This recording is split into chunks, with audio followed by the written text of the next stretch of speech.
আজ আমি বোনের সাথে বেরিয়ে পড়েছি টুকটাক কিছু জিনিস কেনাকাটা করতে। প্রথমে খেয়ে নিলাম সুগার কেন জুস, তারপর আমাদের ফেভারিট ফুচকা খেয়ে নিলাম। তারপর বাবার মেডিসিনস নিতে আসছিলাম। আর সবকিছু শেষ করে বাড়ি ফিরে দেখি মামা আজকে আমাদের জন্য লাঞ্চ বানিয়েছে। আর খাওয়া দাওয়া শেষ করে আমরা পৌঁছে গেলাম স্টেশনে। আজ আমরা যাচ্ছি এনজেপি বড় পিসির বাড়িতে। কারণ কাল আমাদের দিল্লি ফ্লাইট।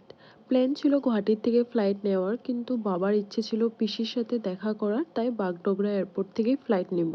আর এইদিকে বাবা ধুরন্ধর 2 দেখতে দেখতে আমরা এনজেপি পৌঁছে গেলাম। আর এনজেপি পৌঁছে তাড়াতাড়ি পিসির বাড়িতেও পৌঁছে গেলাম। রাত্রে আমি কিচ্ছুটা রেকর্ড করতে পারি নাই, তো পরের দিনটা আবার কাটলো ঘোরাঘুরি আর ছোটখাটো শপিং এ। প্রথমে জুডিওতে গেলাম কিছু জিনিস নিতে। আর এই বিলিং পার্টটা আমি খুবই খারাপ পাই, তাই বোনকে পাঠিয়ে দিয়েছি। তারপর ঘুরতে ঘুরতে চলে গেলাম ভেগা সার্কেল মলে। ওখানে গিয়ে আমি একদম এক্সাইটেড হয়ে গেছি H&M দেখে। আর সাথে নিউমিও ছিল।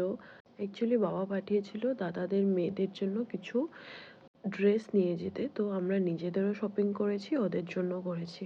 তারপর আমরা একটু খেয়ে নিয়ে বেরিয়ে পড়লাম এয়ারপোর্টের দিকে। আর এদিকে দেখো মা একদম আরামসে ঘুমোচ্ছে। চশমা পরে নিয়েছে তো তাই বুঝাই যাচ্ছে না। আর দেখতে দেখতে আমরা এয়ারপোর্ট পৌঁছে গেলাম।